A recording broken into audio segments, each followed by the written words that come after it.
Good evening and welcome to Bird Books, or another episode of Books in my front room. We're here tonight to launch the debut collection by Ben Pester, Am I in the Right Place? Ben Pester's debut, Am I in the Right Place, which taken together forms a collection of things we are doing right now in this lost and terrifying world we are gamely attempting to inhabit. Things like worshipping an imaginary being while trying to be productive, or slowly dying and having nothing to say about it, building the kitchen extension, or having hot martinis with the ambassador in a hotel that ought not to be there. Chris Power of Mothers says that engaging with these enigmatic variations is less like reading and more like plunging. A funny and disturbing experience that I won't soon forget. Nevie Wild, author of Base Rock, says that Ben Pester's debut collection is brilliant and strange. It sneaks around the border of horror like an anxiety dream, the best way. I love it. So this evening, to celebrate the launch, Ben will be in conversation with Wendy Erskine. Wendy's debut collection, Sweet Home, won the Butler Literary Award and was shortlisted for the Edge Hill and Republic of Conscience prizes. And Dance Move, her second collection, will be published in February 2022. So just to explain quickly how it's going to work tonight, you'll be hearing from Wendy and Ben just in a moment, and I'll disappear.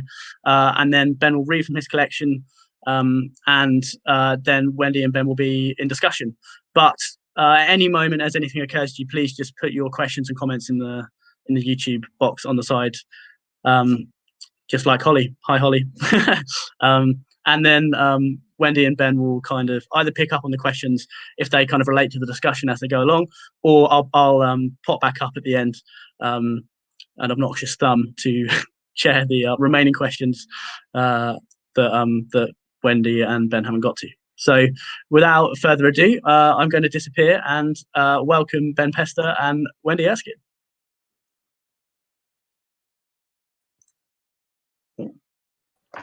Hello. I'm waving like it's a kids' TV program. Hello. Yeah, hello. I wish the chair was moving somehow.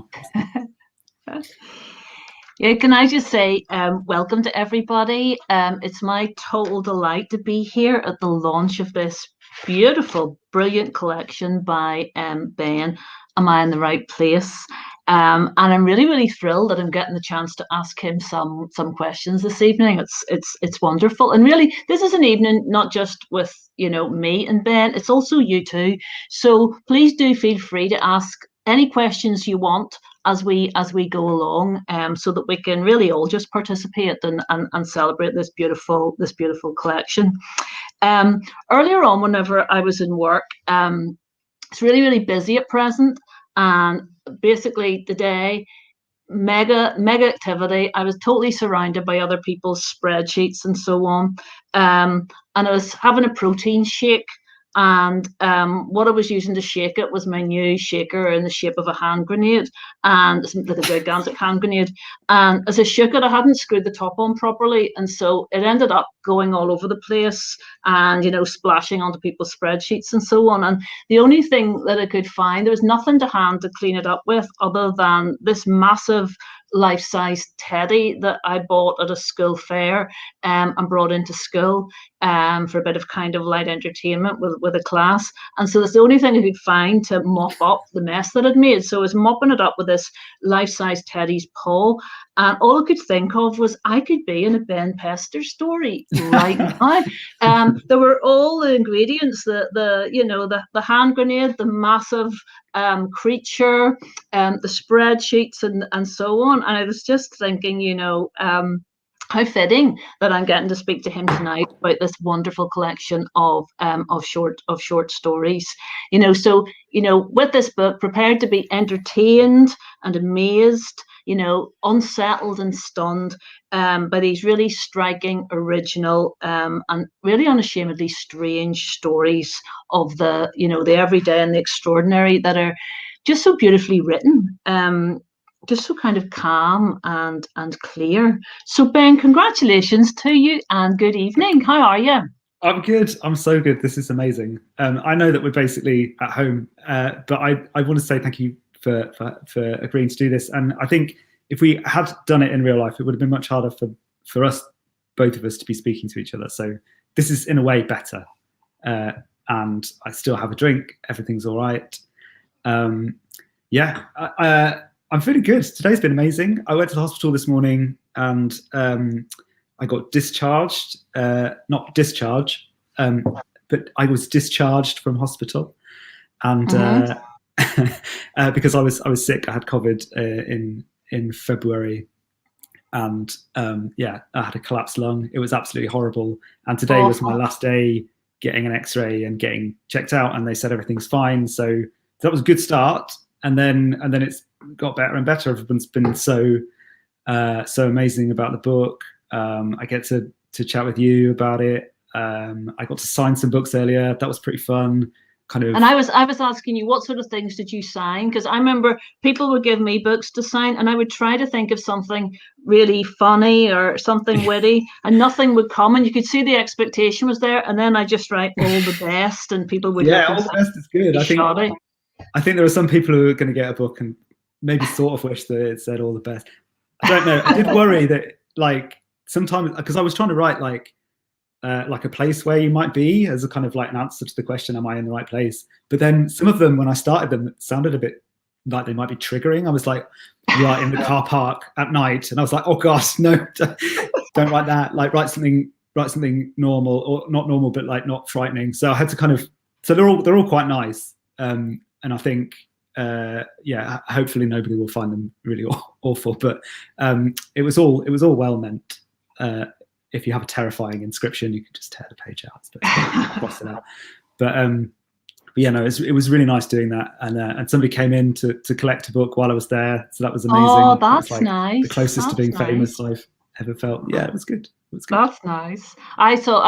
Whenever my book came out, I started hanging around bookshops a bit to see if anybody was looking at it and so on. And I can remember one guy lifting my book, reading the back of it, and then putting it down again. And I desperately wanted to go over and say, what was wrong with it? What was it you read that just made you go, no, it's so totally not for me? But that's good. That sounds a lovely day. That sounds great. It's been all right. Yeah, definitely. Would you like to read now? I think I will read. I've read from this once before, although I've only ever done one reading or a couple of readings before. But I enjoy reading this one. It's called Low Energy Meeting. I'm just going to read it from the beginning, and if I'll find a natural place to stop, so I'm not going to read the whole thing. But it's pretty self-explanatory, so I'm just going to start reading. It probably would help to know that the first paragraph is written in italics. You can't see that, but I'm not sure I have the range anymore since my drama degree to do an italic voice. So I'm going to do my best to start with an italic voice. No, I won't. Transcript begins. The team are gathering in room A. The line manager is already there. He stands, talking and gesticulating. He seems highly stimulated.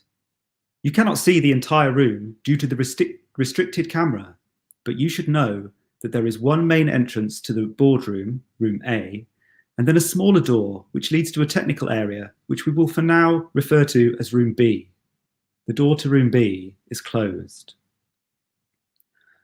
Thanks for coming. So many of you. Come in. That's okay. I brought treats because we've all got low energy. You don't have to eat them. It's a treat. That's all. Maltesers, I know, but it's okay. I'm already beyond help. Is Sabrina coming? My God, Sabrina, you look so well. All the teeth have grown back.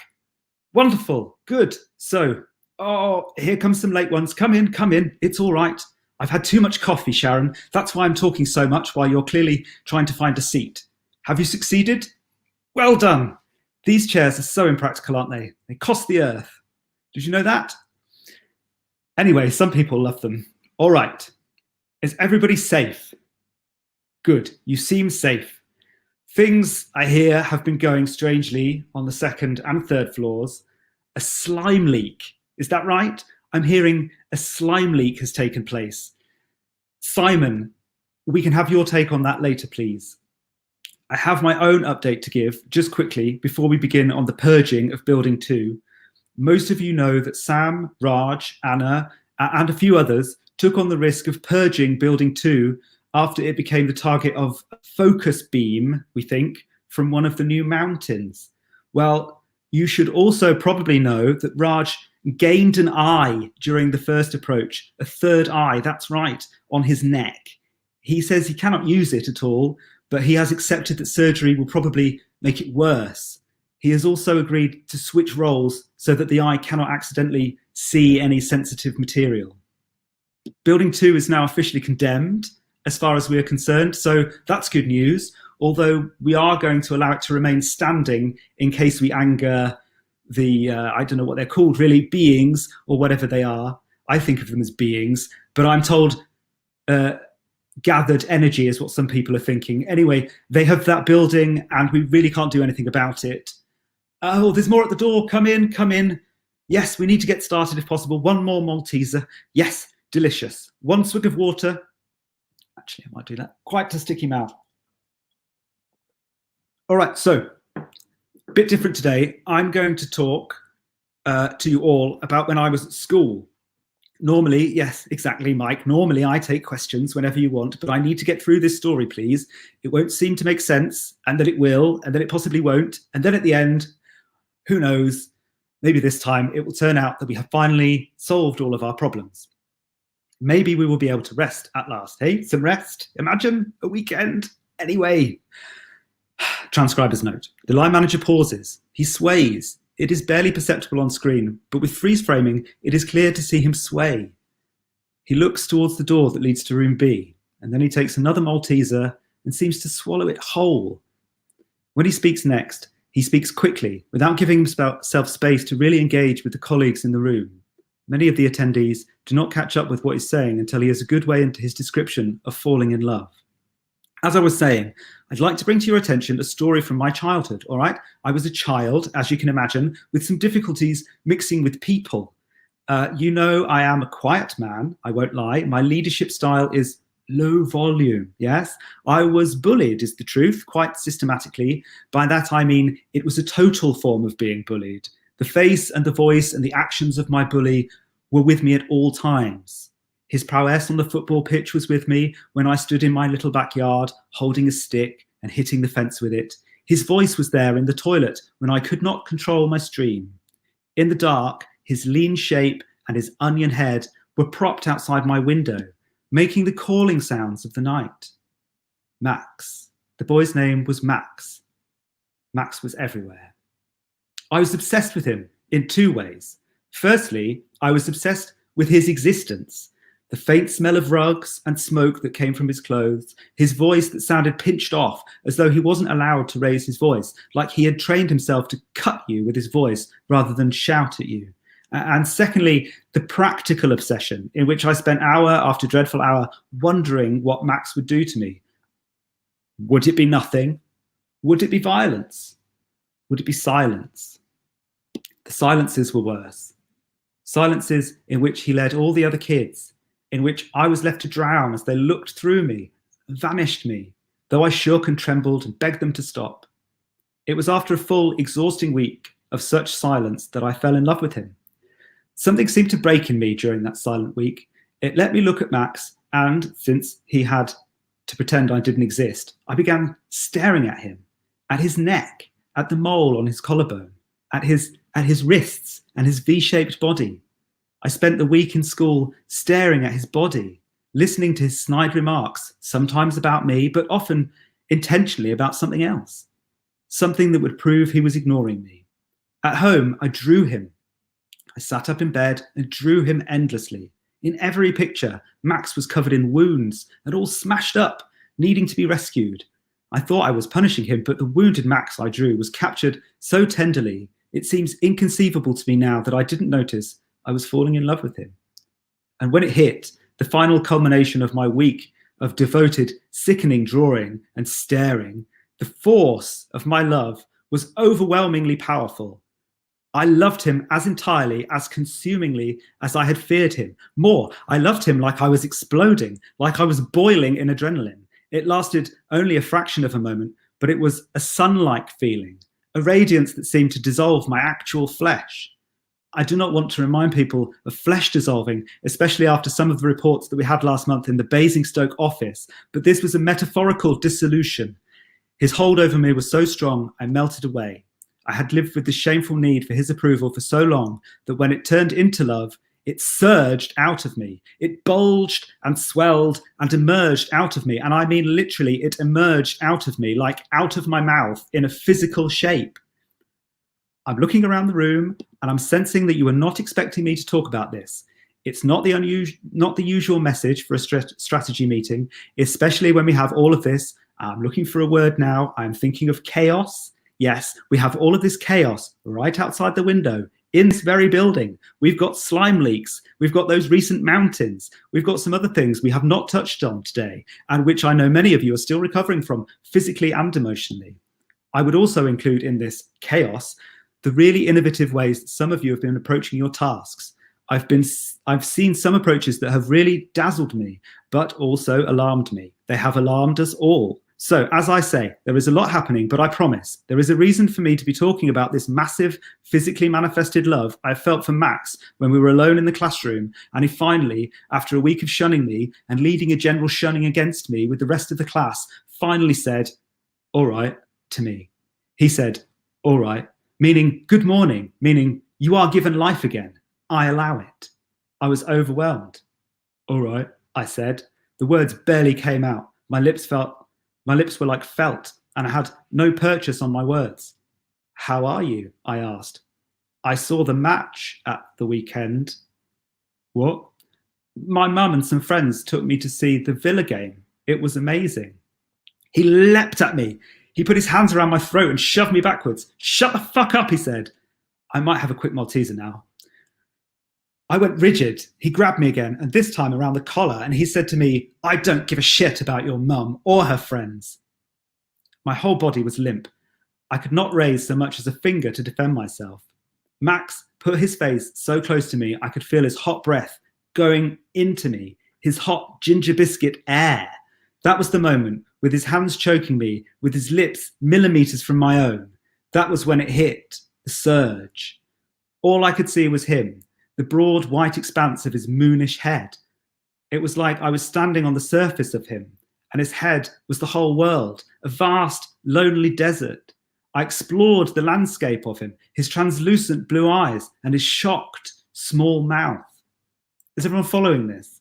I know it sounds like a sort of Stockholm thing, doesn't it, Sharon? I personally think it was more complex than simple Stockholm syndrome, but you might be right about that. Actually, it hardly matters. What matters is that I was preteen and getting confused by absolutely everything. I manifested the perfect conditions for this powerful surge of love, a love so swollen and sudden and poisoned, I could feel it rising up out of me. I thought it was just going to be vomit, so I shoved Max away. "I'm going to puke," I said. "I need to go to the toilet." "Puke here," he said. "Puke in this room." And he was going to watch me puke. But then the bell rang, and people were starting to come in. And I took advantage of this moment of distraction and rushed to the toilet, clutching my hand to my lips, pressing back at whatever was about to spew out. I just made it to the toilet, unable to hold back anymore. I lowered my hands and let my love come out of me. It emerged from me in the shape of a human man in a dressing gown, with thinning hair and an oven glove on one hand. This man was crying inconsolably. He walked towards the mirror where he rubbed his grey hair with his oven glove and stared into the mirror and wept. I held out a hand. Obviously, I didn't touch him. I couldn't touch him, but I held out a hand as a gesture. The gesture spooked my love greatly. He wiped his eyes on the dressing gown sleeve and bolted.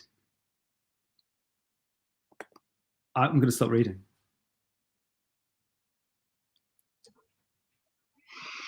Ben, that was phenomenal. What a read. We've got Liz asking there, will there be an audio book? And we've got Shannon Marie, 100% agree. Reading, that was a performance, and it totally that was just wonderful. Thank you so much. I'm right. Dying. I've got so many questions I wanna ask you. And that was just brilliant.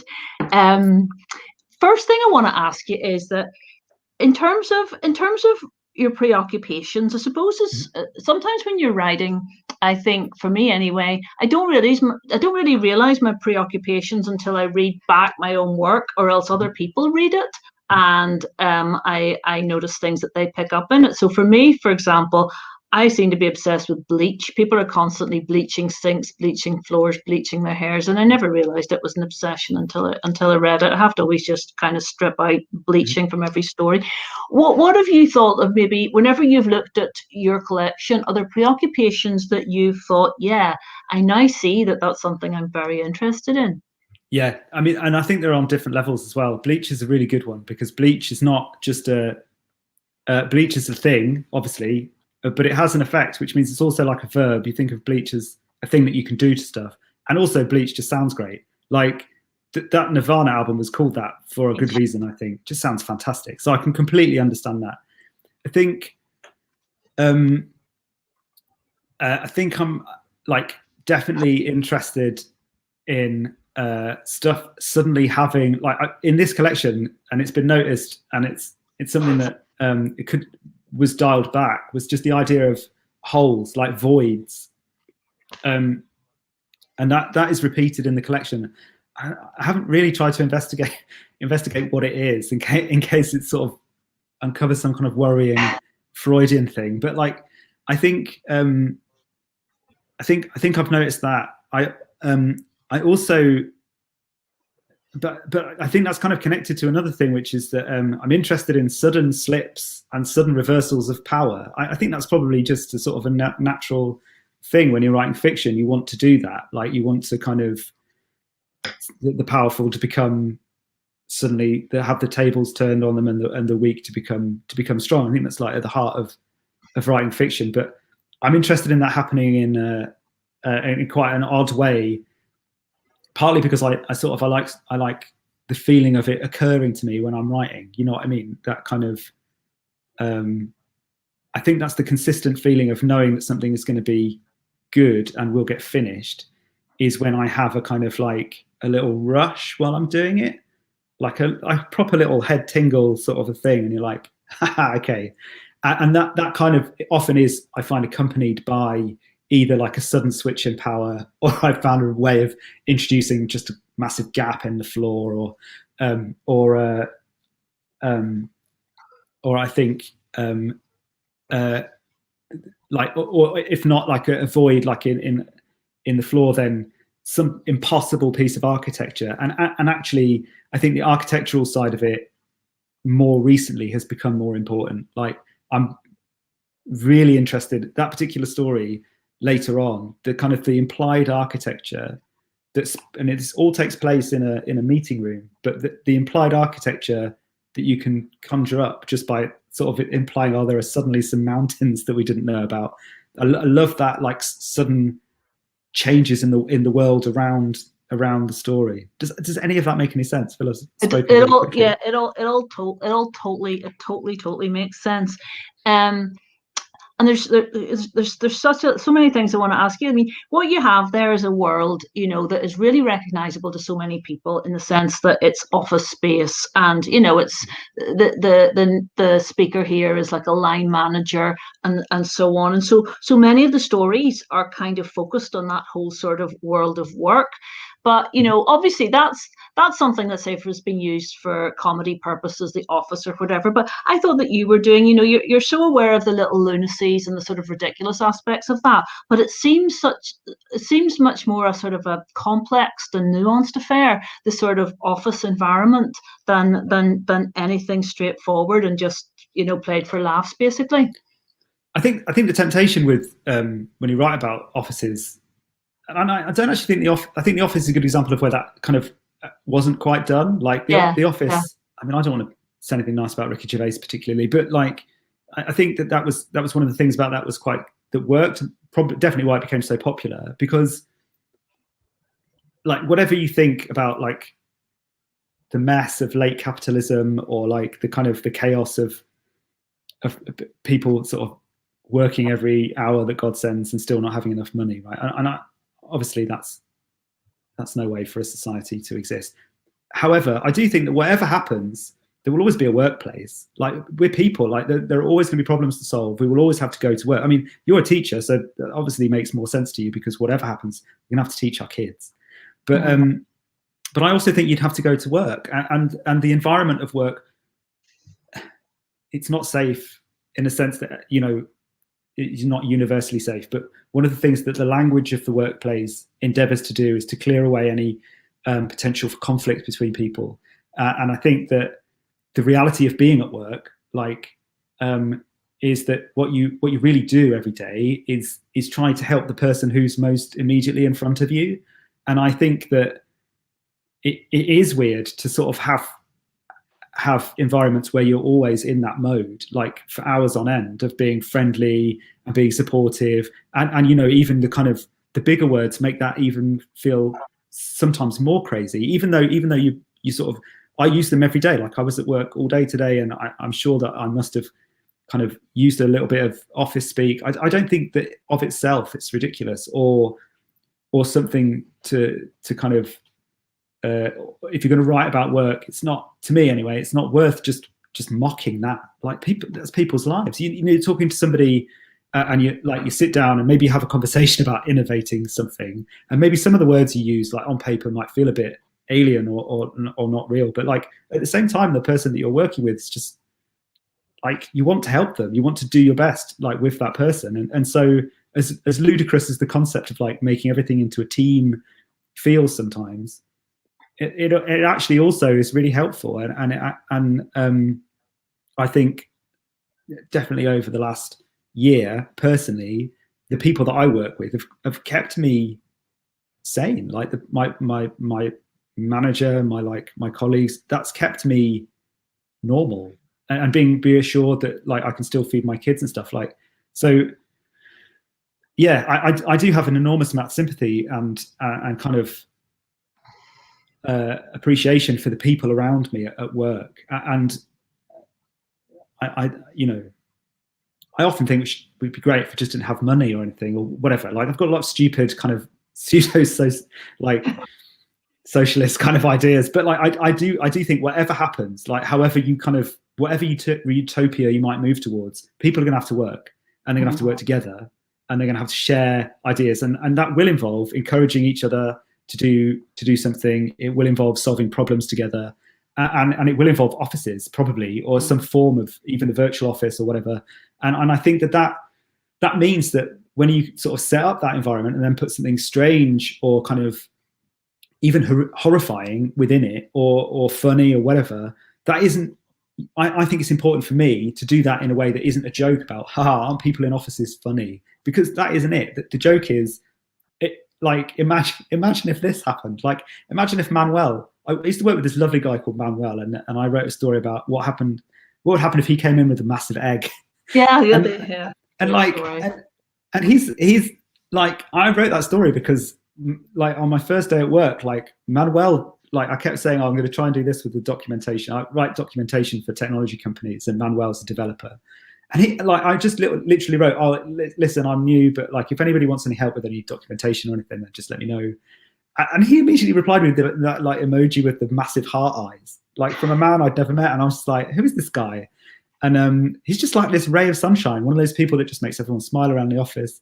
And yeah, like, that's where the impetus a lot of the time comes from. Like, and I do, we get ourselves into traps. There are things that are ludicrous about workplaces that maybe are a bit more toxic, and there are definitely situations that people can be in the workplace which fully are toxic, and they're, you know, and those are horrible situations. And I think A Little Scratch recently, that book by Rebecca Watson, that's an incredible kind of different side to the office, like the lonely side of the office, and how it feels to be isolated in that environment. And those are all incredibly valid as well.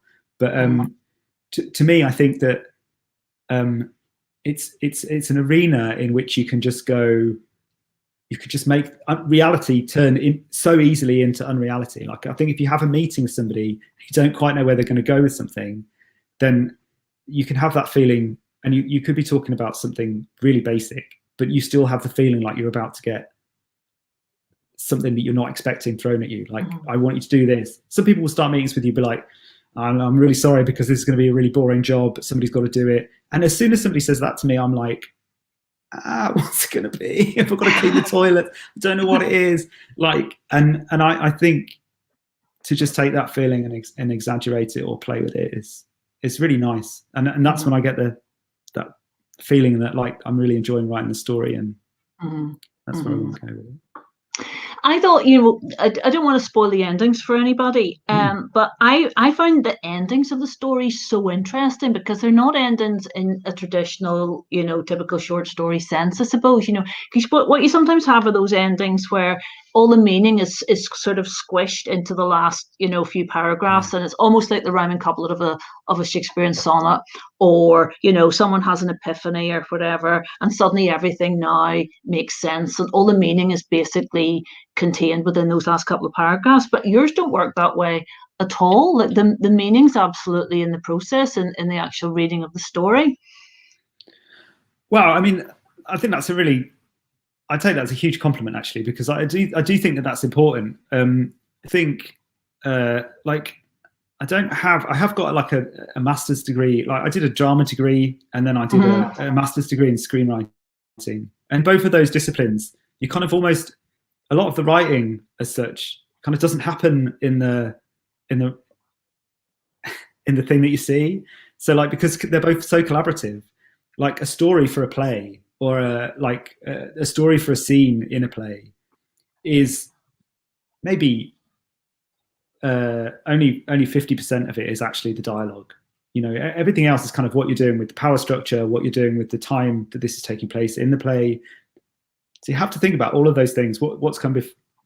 It sounds really obvious, but what's happened before, what is going to happen later, how tired somebody is, if they had an interval recently, or if it's, and that's in theatre. And then later on in screenplay, I was learning that like 90% of the writing is you describing what the camera sees.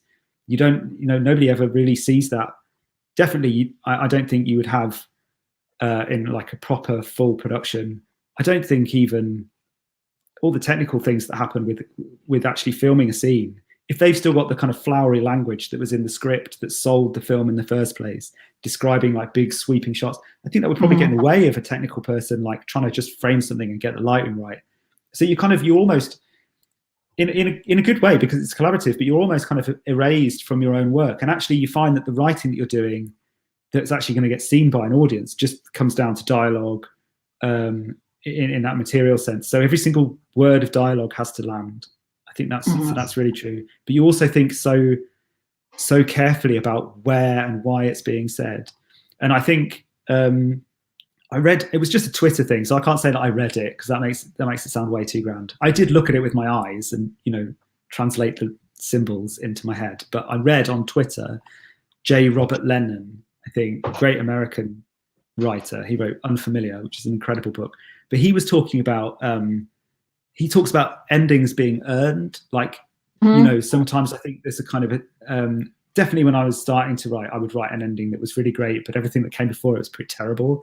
And it kind of like, and I'm very conscious of that kind of living note in my head that's like, have you earned the ending to this? Like you've landed these like 4 or 5 lines, or like you've done something surprising, but have you earned it? And I don't think that means like, could it have been predicted even? I think it can be something that's completely nothing to do with what's gone before, but that has to still land. So like by the time you get there, I think you have to have taken people on a journey, and I think that's all editing. I think that's all kind of reading out loud and editing. And I think sometimes it happens really quickly, but quite often it takes a while to realize that that's what needs to be there. But yeah, I do always look at the ending and ask, did I earn this? Like, I don't think I mean the same thing as J. Robert Lennon. I think he means something really specific. But I mean, like, if somebody reads this, are they going to think, oh, well, that's good ending?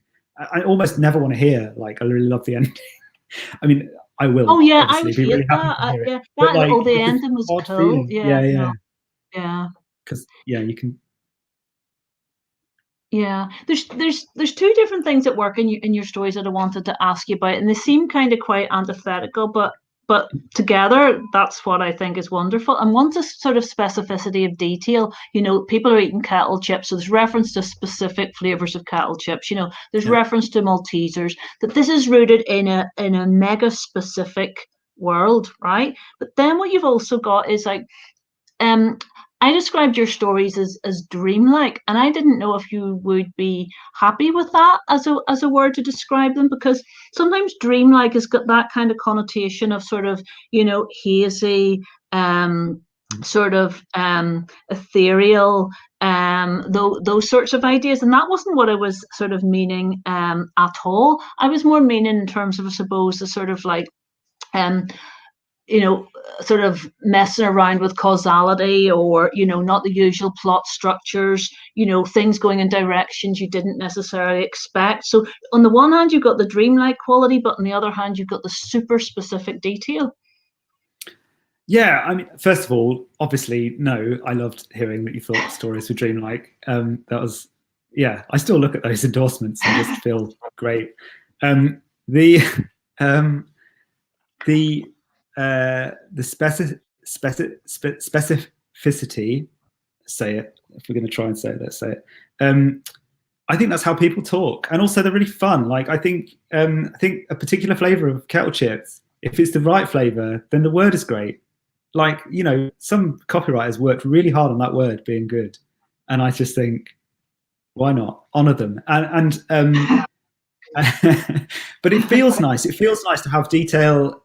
Like it's texture, then, isn't it? So you've got like sort of vagueness, but then a leap into texture. And I think that's partly because I think that's how people talk. Like, and I think that one way of feeling like what you're writing is real is to have that texture in the language of what's going on around you. So like in stories that are set in the office, for example, I like to have kind of references to things that feel quite oblique, because that implies a kind of a historical discussion of those things as they would come along. But then to have in the same environment, like, so we think they're mountains, or we think they're this. That's kind of like, I think what that tells you is not so much about the vagueness of the detail, but it tells you what's important and not important to the character, which I think that helps me with the writing. It helps me feel like, okay, I understand this character because I can feel like this is a person now. But I also think that if you buy some chocolate, I think it's kind of, it turns it into a completely different person to just generically refer to it as chocolate. So like, that might be something that you would say, oh, there'll be snacks. But when somebody arrives, you'd probably be like, would you like a crisp? You wouldn't be like, would you like a snack? And I think that kind of like specifically, I think Maltesers is a good one because everyone knows what a Malteser is, and everyone knows the shape of them, and everyone knows how it feels to try and talk with one in your mouth, and I think that's that lends itself. In a couple of these stories, I did actually go a bit further, and I have to be honest, I can't remember where we landed because I went back and forth in the copy edit. But like, I think some people say the names of things wrong as well. So people like, I think it's in there, but if it isn't, there was definitely a draft of one of the stories, How They Loved Him, where the protagonist in that is talking about going to Sainsbury without the S, and going to Wick without the S, and just kind of like just having that layer of people specifically getting it wrong. And I sometimes it works and sometimes it doesn't, but I think that's always like that's how you make the texture, how I make the texture work as far as I'm concerned. That gives a richness to what's going on, and it makes it, I hate to sound cheap, but it makes it funnier. Like it's funnier to say. Yeah, it's funny. Yeah. Yeah. And can I ask you about the title? Did you pick that title because it felt emblematic of the collection as a whole, or was it your favorite story, or why did you pick that one, Ben, as the title? Yeah, it was when I realized that it could be the title of the when I realized that it could be the title of a story, of the story that is from, that story kind of quickly, it changed a lot. Like I wrote a couple of different versions of that, and they were actually about different things. Like one of them was quite a lot about just mirrors and vanity and stuff that was just not working at all. It was quite, I don't know if you get this, Wendy, when you want to write something and you find yourself just sitting down and like, I've got to write something. Maybe you haven't got enough time even to write anything, but you need to just do something. So you just kind of have a load of words come out, and I think sometimes, in the same way as we were talking about earlier, when you know that something's working, I think you can also feel when something is just like you're just treading water, you're just going through the motions. And that story started off really like that kind of, I didn't know what it was, and it wasn't very, I didn't think it was very good, and it was kind of had a lot of those kind of shorthands in it. So like the main character was a bit too angry, a bit too angsty, and a bit too but once some of the things in that story clicked, I realized that it was actually one of the most important ones that I was working on, like important to me. Like and it had a kind of like a good weighty kind of emotional undertow to it. And again, just for me, like this is how I feel about them when I'm working on it. And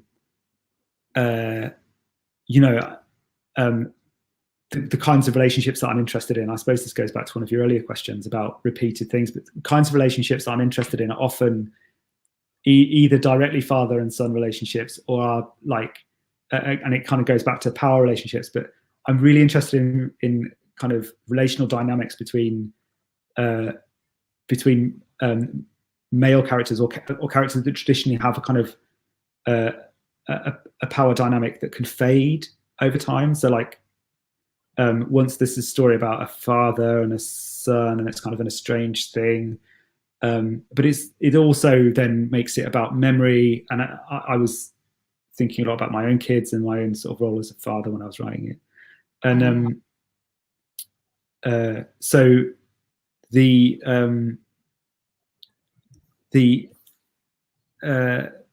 story became important. And then when I realized what the name for the story could be, just out of a drop in the ocean of just like, he sent, it's not giving anything away to say that somebody is supposed to be meeting their dad in a cafe, and their dad sends a text to say, am I in the right place? And they're not. Like the dad is like at a different restaurant down the road, just got it wrong and is late. And it's kind of like, it's a good way for that story to work. The tension works, I think, nicely because of that. Like if you're sort of waiting to see somebody you don't see very often, and there's not a difficult relationship, but a relationship that is very emotionally loaded, and then you have these little kind of things that diffuse and at the same time build up the tension. So and then as soon as I realized that, that's also how I wanted to name. I wanted the story to be the central story, like the story has the title for the whole collection. And Philip, my editor, actually asked if I was sure about it, because he was just checking, just kind of saying, because it's, you know, it's not a heavy note in the story. I'd say it's the text message, but to me that makes it even more important. It's not even spoken by the main character. That's like the secondary character in that story. But even that is another layer of why I wanted it. I think it's a question you can ask at any given time, like, but it can also mean something bigger. Yeah, and most of the places that in the stories, or the sort of locales of the stories, most of the places are indoors that they are, and many of them are tiny. I don't want to give too much away, but many of them are tiny places that people end up. A lot of them are cars as well. In a lot of the stories, people get into cars. I realized that as well. And well, I think this is one of the things that I wanted to talk a bit about specifically with you, actually, because like I think it's the same in Sweet Home. Like the kind of I know the rooms that a lot of the characters are in Sweet Home, and the fact that it's you know, I recognize the living rooms, and I love it when in your collection, and then people look out of a window and see something across the street.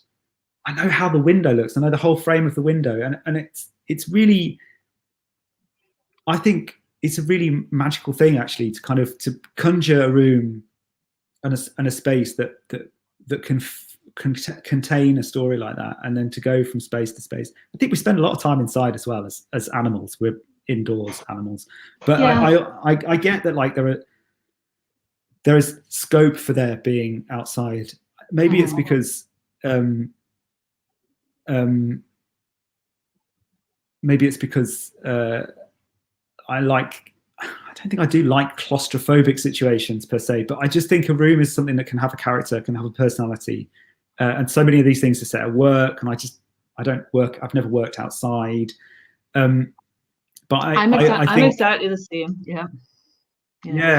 but I it's interesting to me as well, because I have no kind of I'm not very good at it's going to sound ridiculous, but I'm not very good at like picturing things. Does that make sense? I'm really terrible at like picturing like when I read. I was talking to my wife's an interior designer. She can just basically, she has this thing where she can just see whole spaces. She can tell you how far away something is from something else.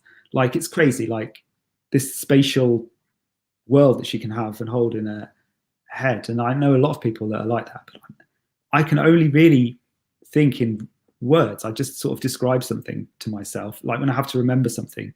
And so I think maybe that's part of it. Like, I naturally am drawn to the fact that like a room is built up of signifiers, and like the more efficiently you can do that, the more elegantly you can work that, the more the room becomes a character and the space becomes a character in the story, which again is something that I think is really important. And I think it's something that mostly is talked about in terms of landscapes, like, I mean, I suppose the classic one is like Wuthering Heights, that kind of like the character and the landscape being more or less the same sort of the same thing. And I really admire people that can do that, that can think on those grand terms. And I'm trying to do it. And I think I'm sort of like, I'm sort of so interested in skies at the moment as well. Like, so I'm sort of almost skipping out the idea. I've gone completely the other way. I'm like skipping out the idea of there being any ground even. I'm just kind of interested in the colours of skies at the moment, and the way that you kind of move, like kind of almost a transcendent idea of space. So that and it's kind of in a few of the stories, like there are spaces that shouldn't be there, that feel impossible, that feel kind of like dreams, like dream spaces. And I think that that's another reason that I like writing about interiors, is because if you suddenly transform that, it's a bit different to like when people are outside, you can make it rain, and that has a dramatic impact, but you can't necessarily make it suddenly, oh, it's a shed all along. But if they're in the shed, then a shed can suddenly be, oh, it's actually a massive underground warehouse all along, or it's a tower that you didn't know you were in all along. Or you can take like a stationery cupboard, and suddenly the stationery cupboard is huge. Yeah, exactly. And even huge in time as well. I think exactly. Yeah, you can be trapped in time just by being in the stationery cupboard. I can't believe I'm saying these words, but yeah, you could be trapped in time by being in the stationery cupboard. I wondered as well, Ben, about how you feel that the stories kind of speak to each other, because I suppose some people would say that the beauty of a collection of short stories is that it almost becomes more than the sum of its parts, so that the stories reinforce or speak to each other, inform each other. Do you like thinking about collections in that way or not? And another thing as well, I suppose, is the experience of the reader in terms of the way the stories are ordered. Was that something that you did quite deliberately in terms of how you sequence them? Or is that not so important to you? No, the sequencing was important, but not necessarily from the inside of the stories, but more from the outside. Like, it's a little bit more like kind of the feeling that I would hope that somebody reading it has at the end of them, kind of means that they feel ready to start another one. So if you have them in the wrong order, then it might feel like I can't possibly start another one. And I also think, the first story, Orientation, was actually originally more like a prologue. It was barely 750 or so words long.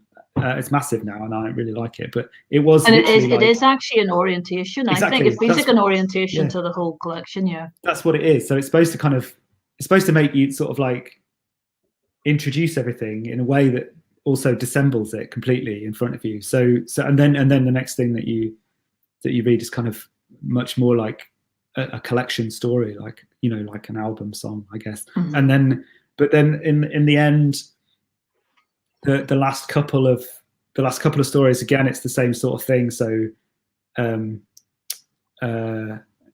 don't think it's, who cares? It's their stories. You can read them in whatever order you want. But like the last two, like in the last one, you kind of watch the last person or the last known person alive show somebody around their kitchen extension, and the person they're showing around is kind of like the audience of death. So that is the last human being talking about Ottolenghi and mushroom posters, and then the story after, there are no humans at all. It's just cats. And so I suppose there's a kind of a linear, sort of a linear order to that. But the reason there are no people in the cat story is not the same as the end of the demise of humans in the story before. So there are links, but I took out a lot of stories. There were a lot of stories. Did you? Oh yeah. So it was almost a completely different collection. So I think again I have to sort of thank my editor and Boiler House, because they kind of took a collection. Not completely on faith. I think the stories were good, but they were like, I'm really, really happy with this book now. And that's thanks to Philip Langskoff, who worked on it with me, and Jasmine as well, who was the copy editor, who had a lot of impact, and all of the millions of people I thanked in my acknowledgements, because everybody has helped in some way to shape it. But yeah, there were stories that were more linked, like more stories that focused around the idea of this appearance of holes, and even a story that is set under the ground by like two people that kind of years in the past had gone to investigate the holes and had got so bored that they fantasized a whole life together. And this woman thinks she's done a PhD. She thinks she's done a whole PhD, but actually it's been a fantasy. And yeah, so I'll show you that one day. Yeah, sure. And but that had to come out. Where do you begin to write these? Where do you start to write these stories? Do you have an initial idea, or what way does it work? What way does it work with you? Yeah, like an idea and a few lines, because I'm rarely at a computer when I have an idea. To actually. So you're saying you're working, and would you snatch a little bit of time in work to try and jot down some? Yeah. What else is there? Like a lot of these stories were written when my kids were much younger. I work pretty hard. I'm at work a lot. And it takes up a lot of my energy. I'm glad the profession I work in I found the balance now where it actually feels not so bad. But just a couple of things, and it's that same thing as I was saying earlier. If it has the thing that gets me, or like, and it's very hard to describe what that's going to be. Like you might just think, and I. Quite often they're in second person as well, because I don't know about you, but I quite often,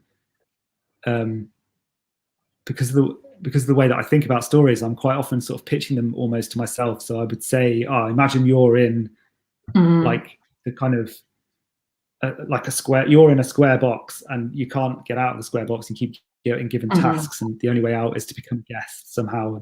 But it's all you and you.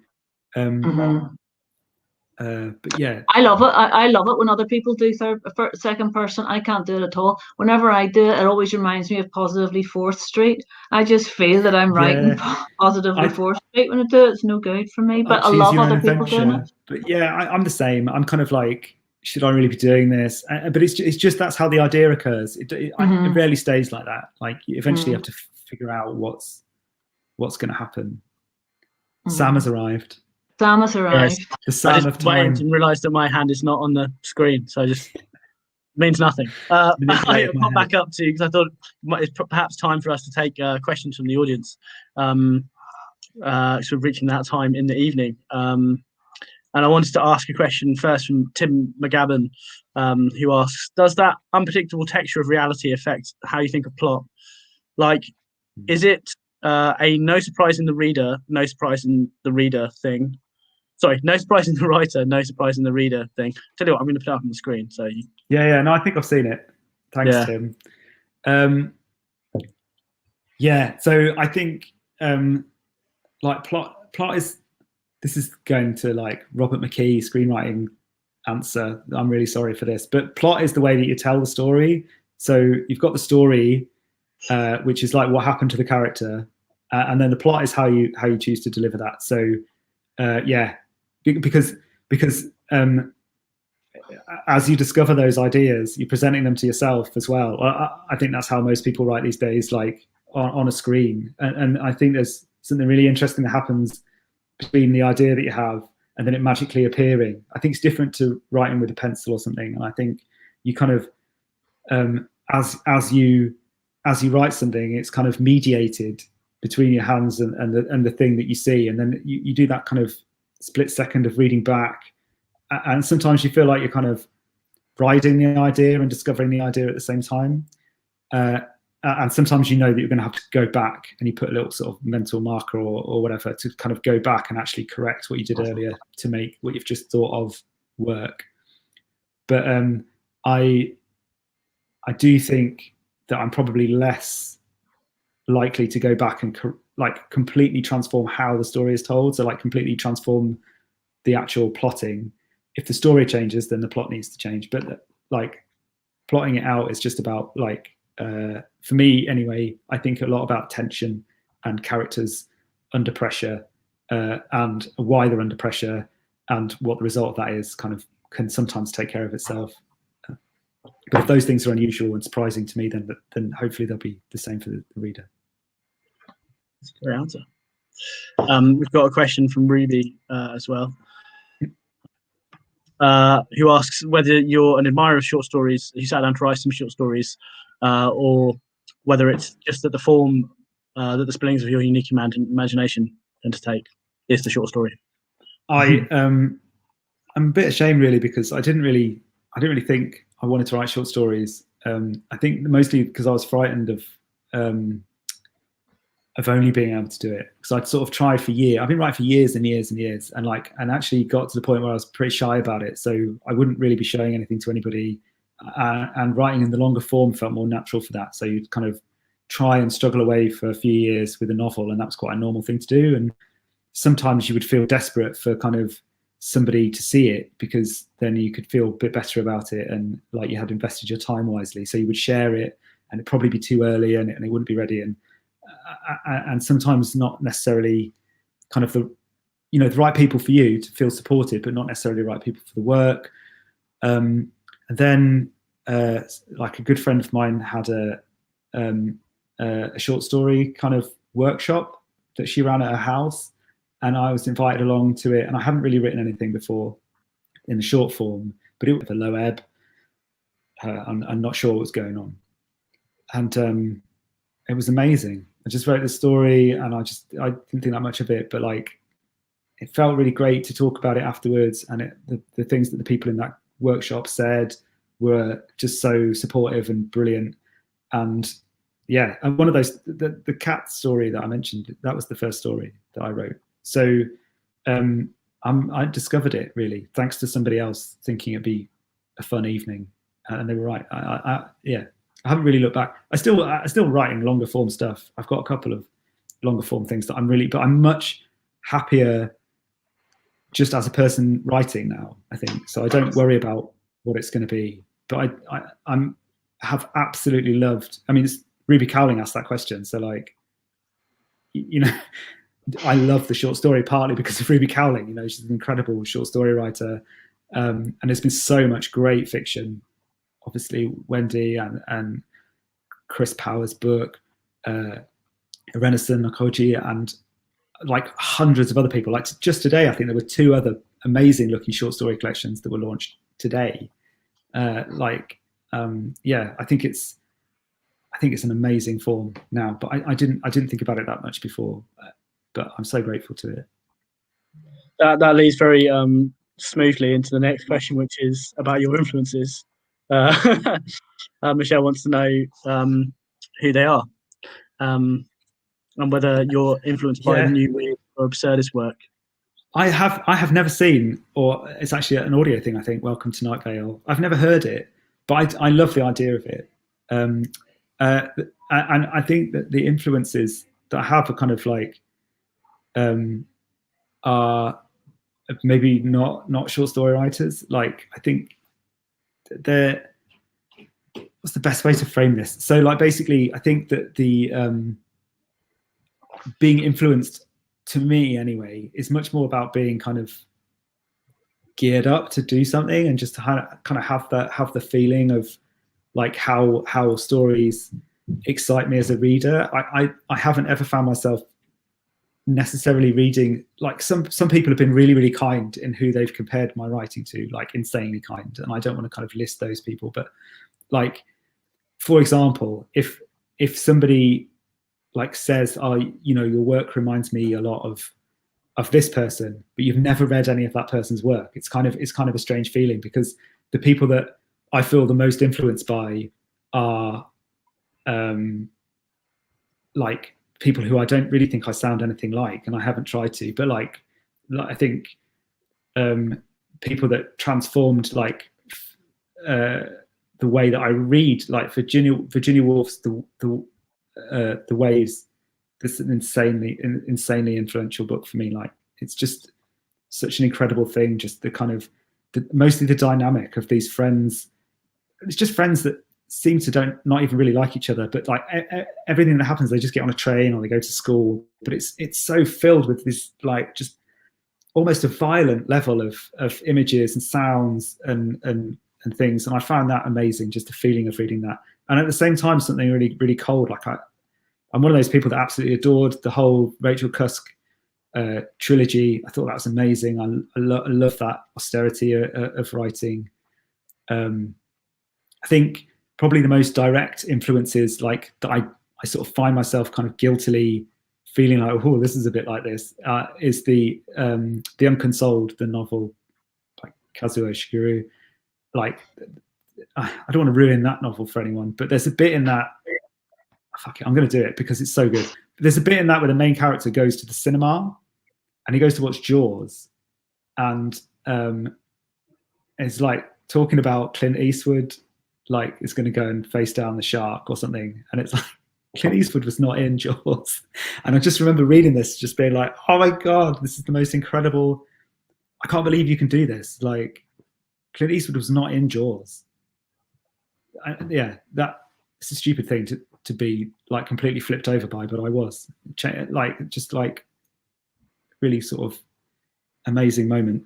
And when I was a kid as well, I think a lot of people get influenced by what they read as a kid. I read a lot of Kurt Vonnegut when I was younger, and I thought that was amazing. But I would say finally as well, one of the things that I think is really incredible, like is kind of, I'm 41, right? So that's not old or anything, but it is a bit older than quite a lot of debut writers. And it's amazing and a great feeling to be influenced by people who are that much younger than you. Like I'm still influenced by people who are writing just now, like coming out with debut stuff now. Like I read, just as an example, I read like A.K. Blakemore's novel. That's insanely like lyrical and beautiful, and in it I was just kind of like, oh, this is really interesting, the way that this is being handled. And it's about the witch trials in Essex and Norfolk, and I was just like, oh, this is people in prison, but she's managed to make it human, and that's such a clever and good way of doing this story. And there are countless examples of that, and not even like whole novels, just people's like essays, some essayists at the moment, just people that are just writing about such gorgeous, glorious things that I find language within those very inspiring as well. Sorry, it's a long answer, but yeah. Nice. Really interesting list of influences. I think it's, yeah. I don't think it's by no means kind of, the full list. It's a long list. I to be honest, if I like nearly everything I read, I'm pretty easy to please, and therefore immediately become influenced by it. So yeah, everything. So, I mean, I think we're going to have to stop after one final question. And before I ask it, I just want to say thank you so much to Wendy for chairing tonight and doing such a fantastic job helping us to launch your book, Ben. It has been an utter pleasure. It has been really brilliant to get to talk to Ben. So thanks so much for asking me. Oh yeah, I mean, yeah, it's so lovely to. It's great to talk to Wendy Erskine. This is a good thing to be able to do for your launch. I'm really happy. So to kind of play us out, Ben, tell us, how can we be less tired? It's a question from Naomi asking. You both work, and it's one for you as well, Wendy. You both work full time. How can we be less tired? I mean, I'd love to hear the answer to this too. I don't know. Wendy, do you have an answer? You've got it together a lot better than me, I think. Well, no, do you know what, Ben? I am tired so much of the time, and I think as well I'm a very boring person. There's so many films I haven't seen, and other books I haven't read, or programs I haven't seen the TV and stuff like that. Just because I always seem to spend my time coming home and getting on with my stories, and I kind of like it because it's a nice world that I can enter into, but I'm probably not even a great person to be. My kids complain and say that when I've got my imagination headphones on, nobody can speak to me, and I'm probably not a great person to be around a lot of the time, I suppose. I've got a feeling that both of these answers are going to be, I bet you are, but I've got a feeling that both of these answers are going to be kind of really unsatisfactory. Like when I was writing some of the earlier stories in that, my daughter was really young, and I had to work quite a lot of jobs at the same time. And so I was really, the only thing I could do was just be awake. That was it. Just about be awake. And I wrote a lot of stuff.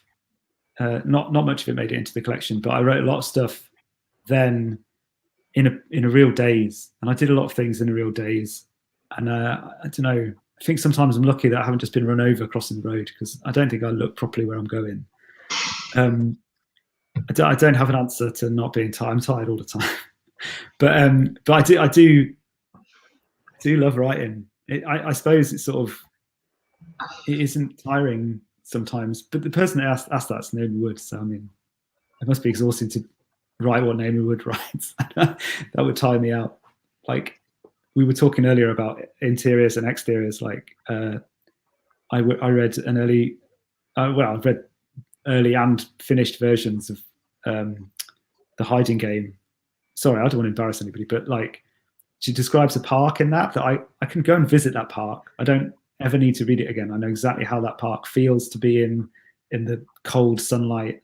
I know where the fountain is. It's no wonder that Naomi's tired. That's tiring, right?